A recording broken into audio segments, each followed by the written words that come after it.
What the fuck happened in 1971? That's what we're going to be answering in this video today. Because if we take a quick look at a couple of charts, it'll become increasingly obvious that something major occurred in the year of 1971 that has enabled the top 1% or our global elites to become richer and richer at the expense of the everyday person like you and I. Then when we have a look at another chart showing the CPI inflation rate, or put simply, it's the cost of living. So that's food, groceries, petrol, the things that you and I have to pay for on a daily basis. These charts also show that something major looks to have occurred in the year of 1971 that has fundamentally changed the game of economics or money forever. Now, something happened in 1971 that has never been tried in 6,000 years of monetary history. That has fundamentally changed the game of economics and money forever.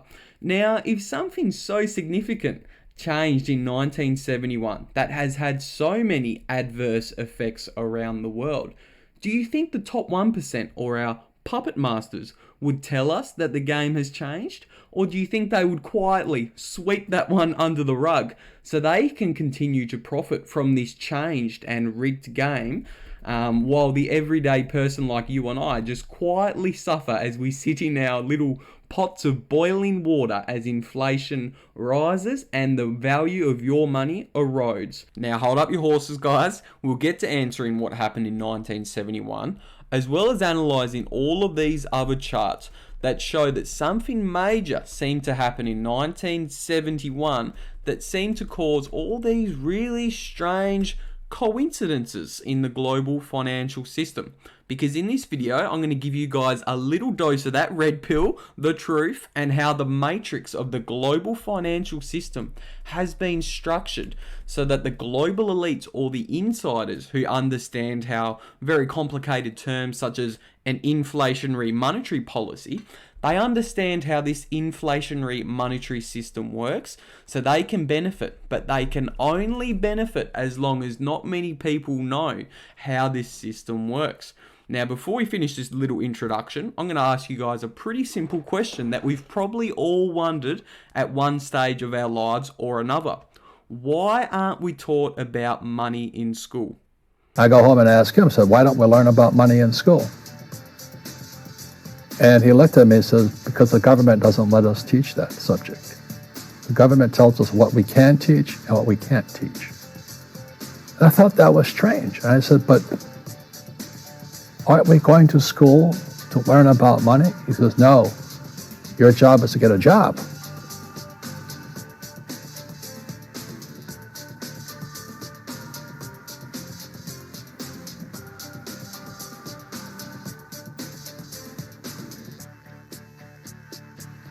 Yes, they don't teach you about gold in school. They don't teach you why gold has been the superior form of money for the previous 3,000 years up until 1971.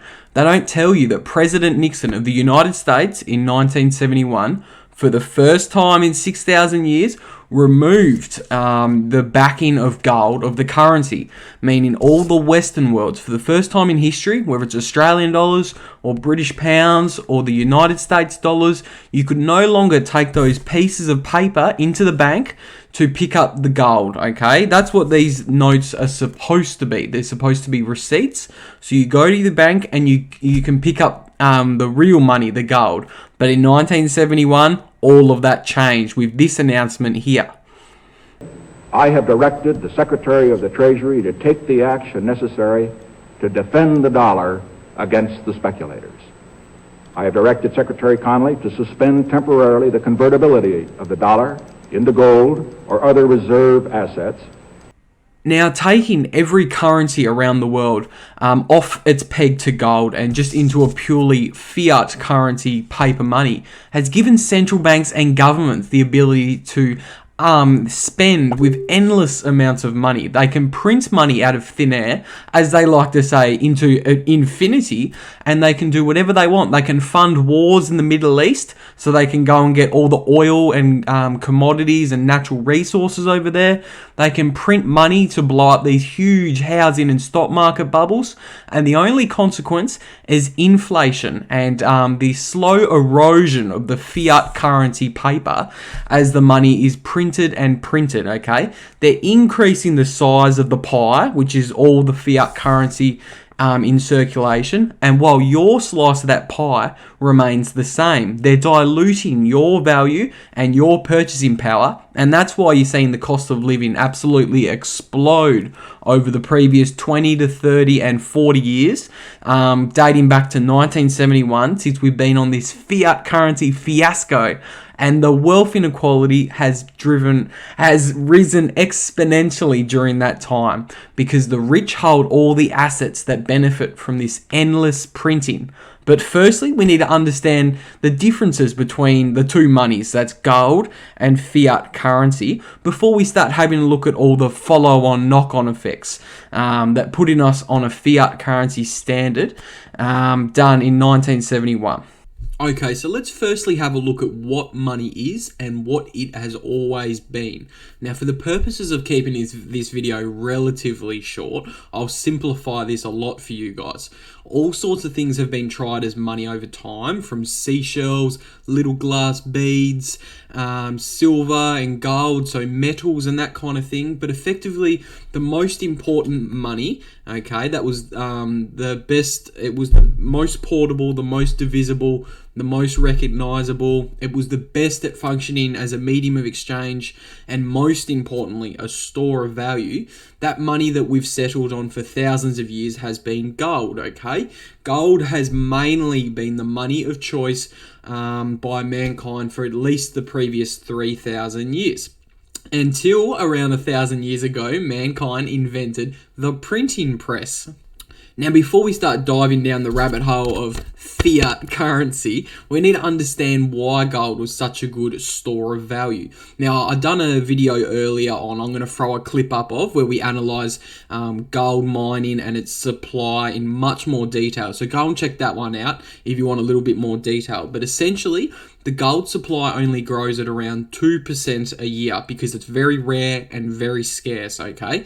So if an economy is growing by 2% a year, okay, and the money supply is growing by 2% a year, it was a relatively good match, I suppose. Gold would maintain its purchasing power, making it a great store of value, and people would trust that they go to work and they accumulate capital, and they would store that capital in a good form of money such as gold, and that capital that they've accumulated will maintain its purchasing power into the future.